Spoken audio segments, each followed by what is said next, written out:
La Sociedad Española de Radiodifusión presenta... Ser... ¡Viva la radio! Podcast. Siempre. Hola, soy Javier Ruiz y esto es Hora 25 de los negocios.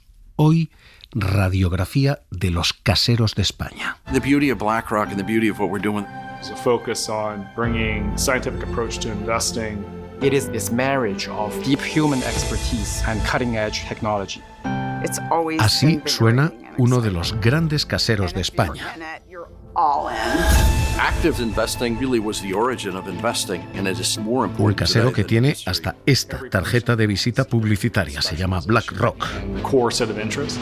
That really allows us to drive the investment process in an innovative and creative way. Y es representativo del 15% de las viviendas en nuestro país, porque el 15% de las viviendas de España están siendo alquiladas por fondos de inversión o por personas jurídicas.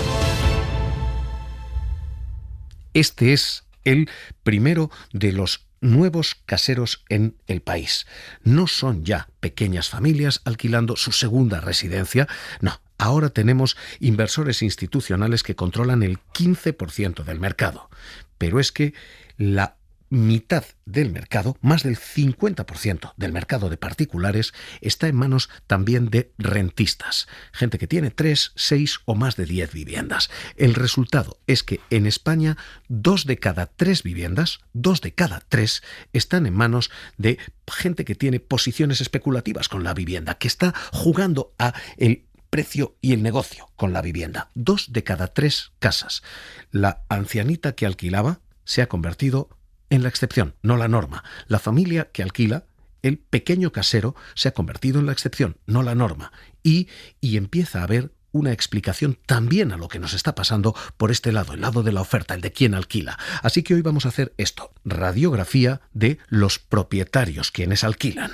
Alrededor de 600 euros, pero el piso está compartido entre 3. O sea, yo no me hubiera imaginado hace tiempo pagar ese dinero por un piso tan pequeño. Ni de coña me da para alquilar un piso yo solo, si a duras penas me cuesta alquilando un piso entre 3. Porque hay una clarísima explicación a por qué tenemos estos precios. Hay mucha gente pidiendo casas y hay pocas casas para tanta gente. Tenemos un problema clarísimamente de oferta. Pero tenemos también este problema, el de quien está jugando a maximizar precios precisamente porque faltan casas. Lo que estamos pagando, pues la verdad es que podría mejorarse bastante la situación. Pues ahora mismo se sale de mi presupuesto y así que hoy radiografía de los 3 millones de viviendas en alquiler que hay en España. Que no puedo pagarlo. En concreto, 3.084.918 casas. Esa es la cifra oficial, según los datos a los que ha tenido acceso la SER, los datos de la propia agencia tributaria. De esos 3 millones de viviendas, podemos distinguir 2 tipos de casero. Primero, los caseros institucionales. Segundo, los caseros particulares. Caseros institucionales, Estefanía Salvatierra, ¿qué tal? Muy buenas noches. ¿Qué tal? Buenas noches. Estamos hablando de fondos de inversión, cada vez con más peso, de sociedades inmobiliarias también, y qué porción tienen, qué tarta ocupan. En concreto, un 15% del total. Son más de 400.000 personas jurídicas, es decir, fondos de inversión. Esos fondos buitre tienen 175.000 viviendas y otras 270.000 corresponden a otras sociedades. Si a ese 15% en manos de fondos e inversores le sumamos las 320.000 viviendas de titularidad pública, que suponen en torno a un 10%, el resultado es que 1 de cada 4 viviendas, el 25%, tiene como casero a una institución, en su mayoría especulativa. 15% de las viviendas en manos de fondos de inversión. Tienen capacidad para marcar precio, para fijar precios que todos los demás siguen. Con un 15% quizás uno no controla el mercado, pero esa concentración es mucho más grande en algunas ciudades. Y cuando esos porcentajes aumentan, en algunas ciudades esos fondos sí tienen gran capacidad de fijar precios y establecer una especie de efecto faro. Son los que guían las subidas de todos los demás. Así que tenemos aquí como primer casero este paisaje, el de caseros institucionales, fondos de inversión. Tenemos un segundo cajón, y es el de las personas físicas, las familias, los propietarios, y aquí también el paisaje se ha plagado de rentistas. Los pequeños caseros, los dueños de una o dos casas como mucho, ese parque apenas es la mitad de lo que se alquila ahí fuera. Es un parque que está menguando. El que está ampliando es el de quienes tienen 3, 6, más de 10 casas. Ellos se han hecho ya con la mitad del mercado y esos rentistas siguen creciendo. Sí, son perfiles además, Javier, muy diferentes, así que vamos a hacer una radiografía también de estos caseros particulares porque encontramos todo tipo de perfiles. Los datos, como decía, son de Hacienda. La mitad de estos propietarios son pequeños caseros, tienen una o dos casas. En total son algo más de 1.100.000 propietarios, el 50,1% para ser exactos. Y estos son los caseros que apenas ganan 30.000 euros brutos con sus viviendas. Pero esos caseros particulares tienen un grupo de rentistas de gran calibre. Hay 913.000 caseros que tienen entre 3 y 5 casas. Hay otros 204.000 caseros que tienen entre 6 y 10. Y por último, hay unos 38.000, algo más, que tienen más de 10 casas. De modo que, si queremos hacer una radiografía de los 2,3 millones de caseros particulares que hay en España, podemos hacer la división de esta manera. La mitad de ellos son pequeños propietarios, apenas ganan 30.000 euros con sus viviendas. Y la otra mitad son multipropietarios que tienen no su casa, sino sus casas como negocio. Este es el paisaje. Tenemos un casero menguante, el tradicional casero propietario que alquila, y tenemos al otro lado un negocio creciente, el de quienes acumulan propiedades porque eso acumula rentabilidades. Este es un problema que hasta ahora había pasado desapercibido en el radar y que el Ejecutivo prometía corregir. El presidente Sánchez decía: ya les anuncio que la vivienda será el debate, el propósito fundamental de la próxima conferencia de presidentes y presidentas autonómicos que celebraremos en la Comunidad Autónoma de Cantabria. No podemos construir viviendas de un día para otro, ni obligar a las comunidades autónomas y a los ayuntamientos gobernados por el Partido Popular o por el Partido Popular con Vox a hacer lo que no creen. Pero hay otras muchas cosas que el Gobierno de España puede y hará.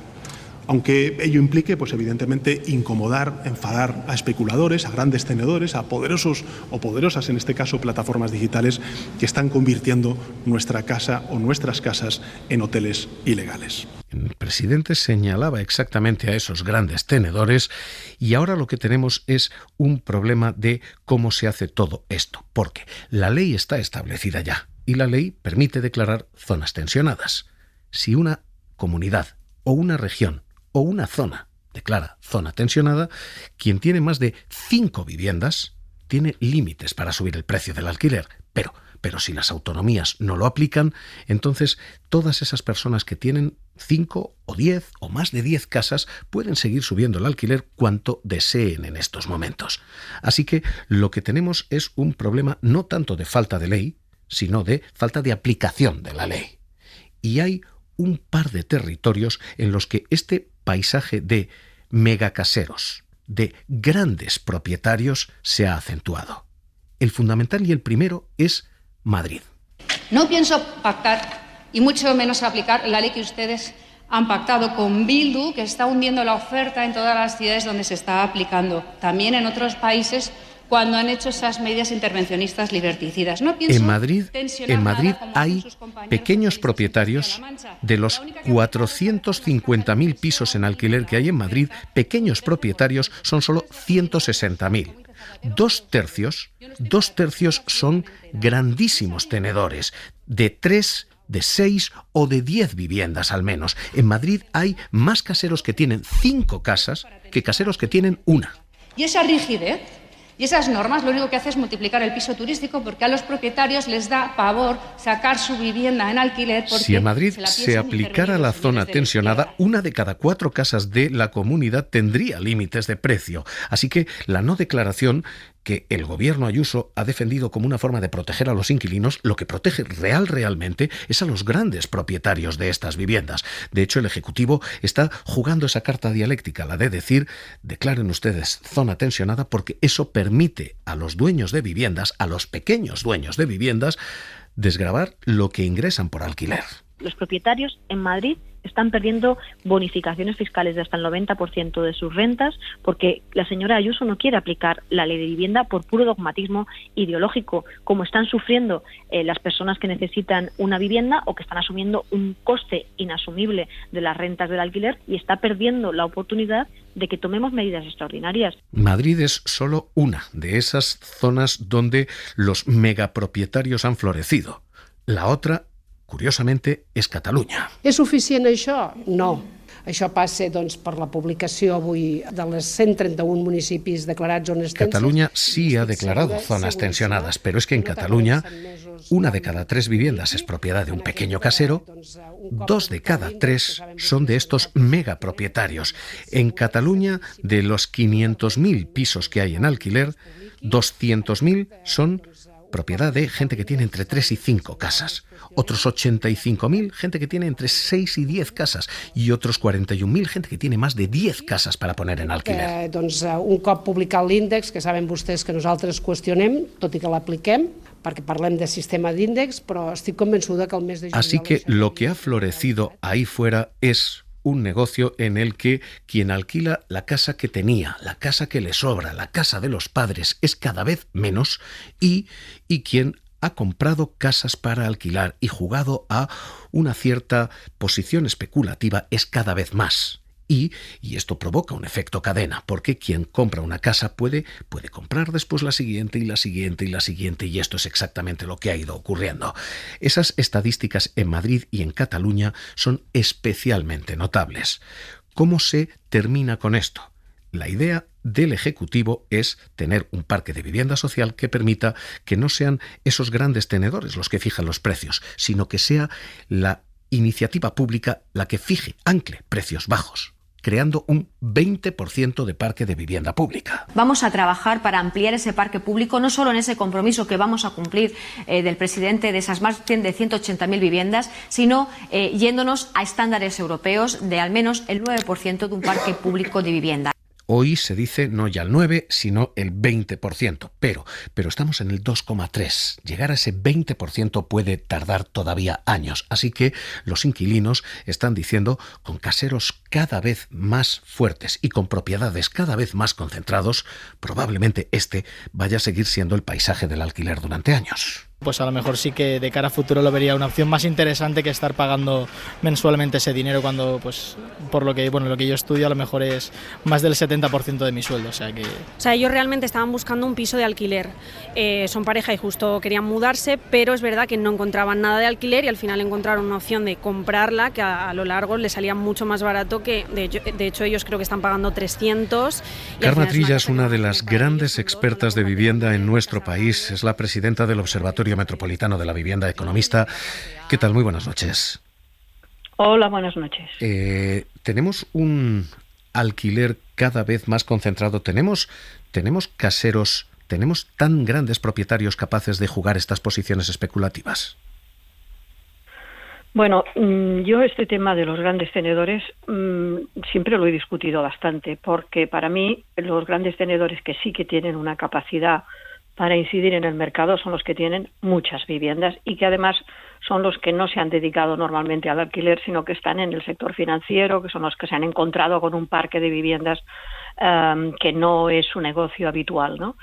Para mí el resto son proveedores de vivienda de alquiler que nos hacen falta, porque en España hace falta alquiler, y por lo tanto tendrían que tener un trato, para mí, exactamente igual. O sea, esto que tengan más de 10 viviendas, o tengan 9, tengan 4, tengan 5... me parece que las reglas del juego tendrían que ser iguales para todas. Pero bueno, lo cierto es que se ha instalado esta cosa de que hay que distinguir entre los que tienen más de 5 o los si es zona tensionada, o más de 10 si no lo es. Y eso introduce dificultades a la hora de aplicar las leyes, porque a unos se les pide una cosa y a los otros se les pide otra, cuando en realidad lo que se trata es de controlar los alquileres tanto de los unos como de los otros. Por ejemplo, en Cataluña tenemos declaradas 240 municipios zona tensionada, y están obligados al control de alquileres todos, tanto los que tienen más de 5 viviendas como los de menos.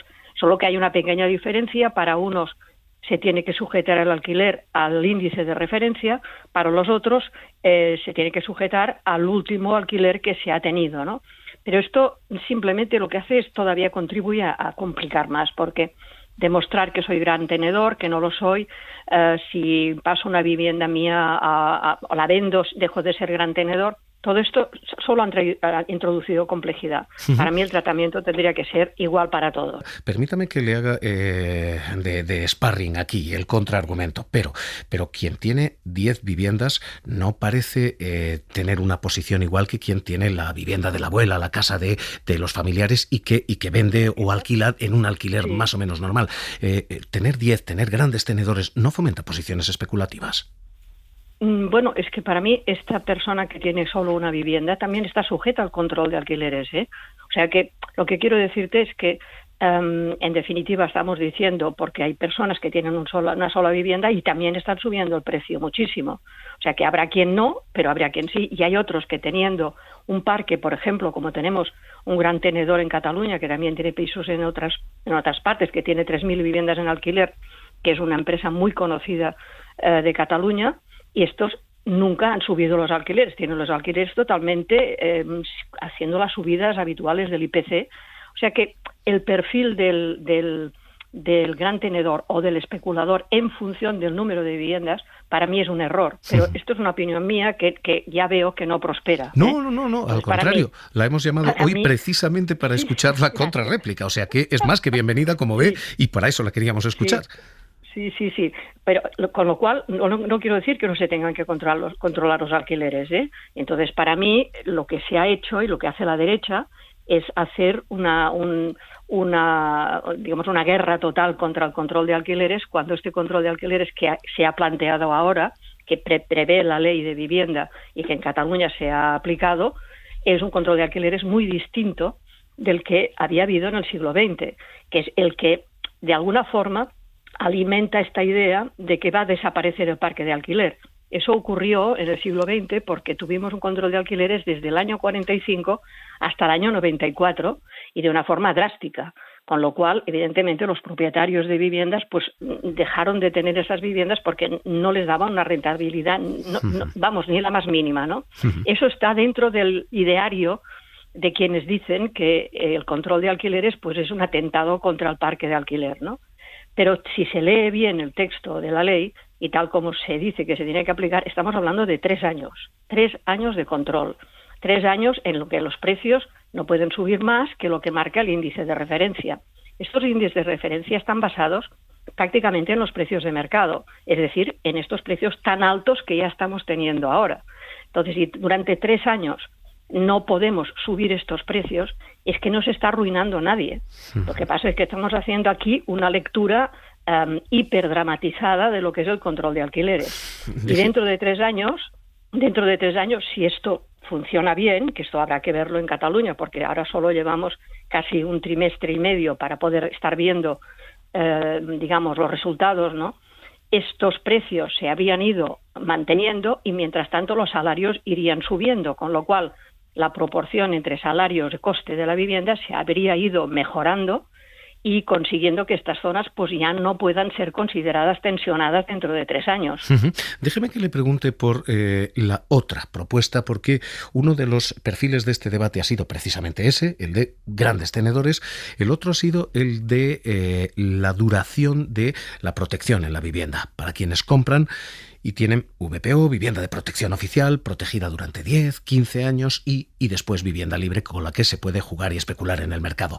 Ayer la ministra dejaba aquí esta reflexión, decía VPO yo de por vida. reclamo a las autonomías competentes en este ámbito aprueben normativas dirigidas a garantizar esa protección de por vida al suelo público. Lo que yo haré como ministra de Vivienda es que toda la financiación que salga del Ministerio de Vivienda para las comunidades autónomas no será sino es con esa garantía de perdurabilidad. Es decir, condicionaremos la financiación para garantizar que el esfuerzo del Estado determina que esas viviendas serán siempre públicas al servicio de la causa y del interés general. Carmen Trilla, ¿esto puede funcionar? ¿Esto de la protección oficial de por vida puede evitar posiciones especulativas aquí? Bueno, es que esta es la clave de futuro. Esta es la lección que hemos aprendido del siglo XX. Las viviendas protegidas del siglo XX se han desvanecido, todas no, porque todavía hay algunas que tienen calificación, pero las demás han perdido su calificación porque ya se acabó el plazo y han pasado a estar en el mercado libre. Entonces, la única manera de hacer una política de vivienda que a nuestros nietos no los encuentre nuevamente como estamos ahora, sin ningún tipo de parque asequible, sin ningún tipo de parque fuera del mercado, la única forma es que efectivamente la calificación de las viviendas sea permanente y que tú cuando quieras venderte la vivienda te la puedas vender, pero con el precio controlado por la Administración. Carmen Trilla, un placer escucharla, incluso discrepar aquí en Hora 25 de los Negocios. De verdad, un placer escucharla. Un abrazo. Muy bien, muchas gracias. La imagen amarga que deja esto la ha retratado quien normalmente hace dulce comedia. Pantomima Azul. ¿Qué tal? Hoy os enseñamos un piso perfecto para independizarte. Tus padres lo van a ver como una inversión y van a estar encantados de ayudarte. Estamos en pleno barrio de Salamanca, que es posiblemente el mejor barrio de España. Aquí tenéis las mejores tiendas, los mejores restaurantes. Es muy seguro, ¿vale? Esto es un barrio de gente de bien. Con este retrato del broker inmobiliario. Fijaos qué mesa para dar soporte a tus cenitas, a tus sobremesas. El problema que vas a tener con esta casa es si no te gusta recibir visitas. Y unido a la zona social tenemos este salón. Llegar de la oficina y relajarte en este sofá viendo tu serie favorita, un partido del Madrid. De servicio. ¿Qué me decís de este dormitorio? Y frente a la casa que vende, la casa en que vive. Os enseñar las casas estas de mierda. Bueno, de mierda. De mierda en esta casa. Piso compartido entre 3. No he terminado. Tiene que entender que no es tanto ser rico, sino ser libre, tío. Ser libre para vivir la poca vida. Mini baño, mini cocina. La vida de la semana, la risa. Y un sabor amargo muy, muy duro. Para no perderte ningún episodio, síguenos en la aplicación o la web de la SER, Podium Podcast o tu plataforma de audio favorita.